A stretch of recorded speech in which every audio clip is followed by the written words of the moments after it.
Esta es la parte de mi vida que normalmente nadie ve. Creo que el cansancio también empieza a notarse en el lugar en el que uno vive. Y hace tiempo que mi pieza dejó de sentirse como un lugar de descanso. Ahora solo es el lugar al que vuelvo después de cuidar.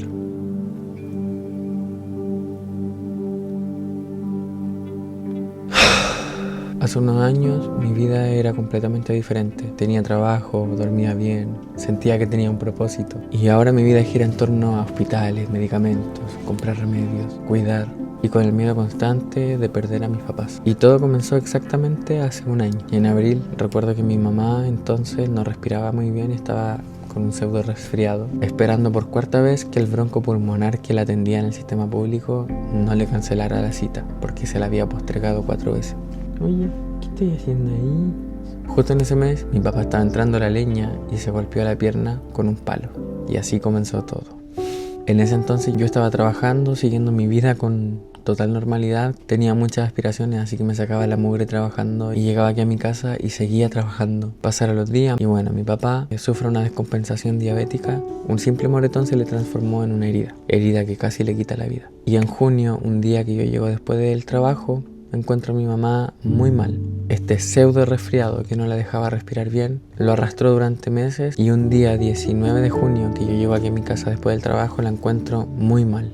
Mi mamá apenas podía respirar y mi papá estaba recién empezando con sus complicaciones. A todo esto mis viejos son súper esforzados. Mi mamá viene de abajo, mi papá también. Y yo pude trabajar un periodo de tiempo para darme mis gustitos. Me compré mi teléfono, me compré varias cositas con las que pude trabajar y salir adelante durante ese año. Y tenía muchas aspiraciones de sacar adelante también a mis viejos, pero todo se pudrió literalmente, todo cambió de la noche a la mañana.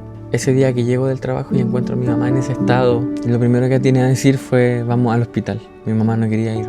A veces las personas no van al médico porque tienen miedo de confirmar que hay algo mal. Así que tomé fuerza, tomé a mi mamá en brazos prácticamente y la subí al auto. Y esa noche mi vida cambió para siempre. Dejé de ser solamente hijo y me convertí en su cuidador. Y así como ustedes ven mi pieza, es como me siento. Y supongo que este canal es una forma de mostrar cómo se ve mi vida después de que me convertí en cuidador.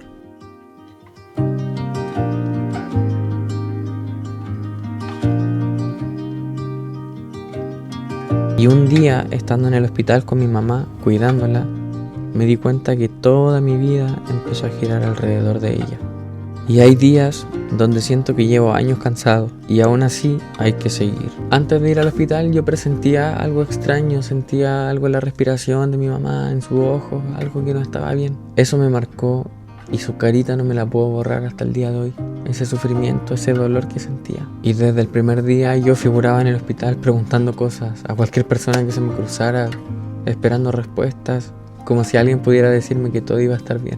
Y la verdad, siento que hasta ahora una parte de mí se quedó sentada en esa sala de espera.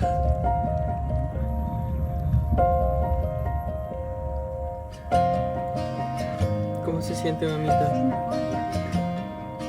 Te amo, vieja.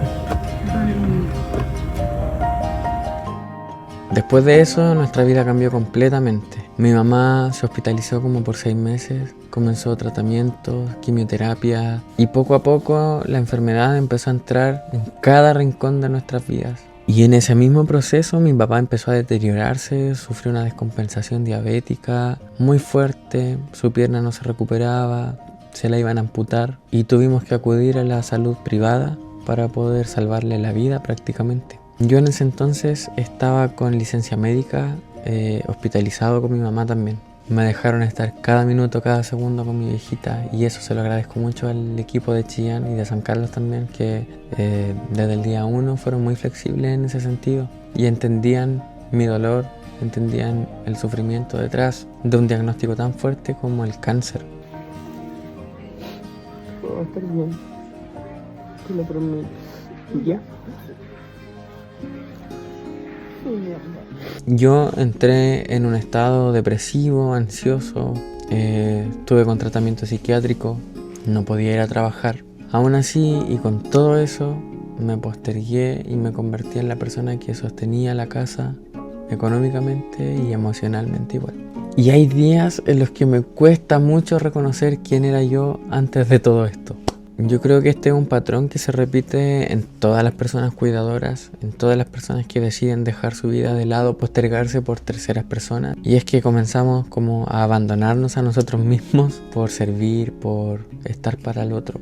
Y en ese camino ocurren muchas cosas en el ego, en la autoestima, en la mente y también yo creo que espiritualmente en la persona que cuida. Bueno, y mientras todo esto pasaba, habían tomado o determinado hace mucho tiempo en que me iban a echar o desvincular del trabajo. Sin embargo, yo tenía mi prioridad, que era cuidar a mi mamá, y decidí seguir en esa dinámica porque no tenía a nadie más.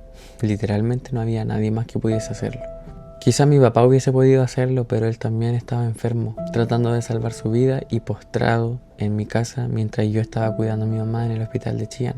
Yo estuve semanas sin bañarme. Venía de repente a verlo, a veces como 2 veces a la semana. Y nadie sabía de esto hasta que un día decidí prender el teléfono y empezar a grabarme. Comencé a grabar mi rutina de cuidador en el hospital.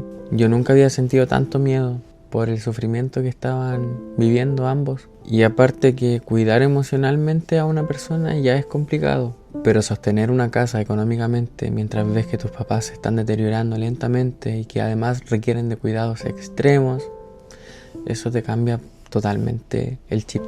Yo comencé a subir videos a TikTok y ahí algo inesperado pasó.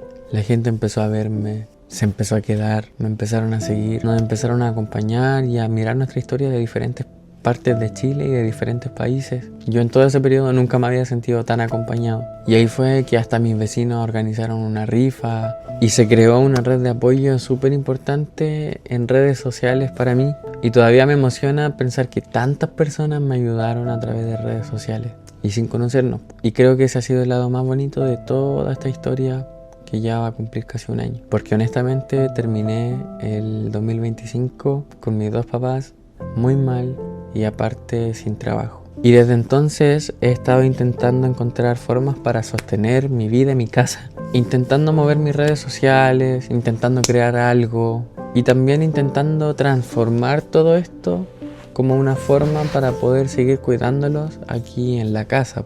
Y yo no sé qué va a pasar más adelante, no sé cuánto va a cambiar nuestra vida de aquí a unos meses más, no sé cuánto tiempo tendremos juntos como familia, pero sí sé algo, que quiero seguir contando mi historia, porque sé que no es solo mía, sé que hay muchas personas que se pueden sentir identificados, identificadas, y supongo que este canal va a ser de eso, un lugar donde voy a mostrar cómo se ve la vida detrás de un cuidador, sin filtros, sin personajes, sin fingir que todo va a estar bien, solo la verdad. Y por último, yo quiero hacer el cambio, así que voy a partir primero haciendo mi cama. Porque me queda mucho por ordenar. Así que si les gustó este videito, denle like y suscríbanse, que es gratis. Nos vemos el próximo jueves.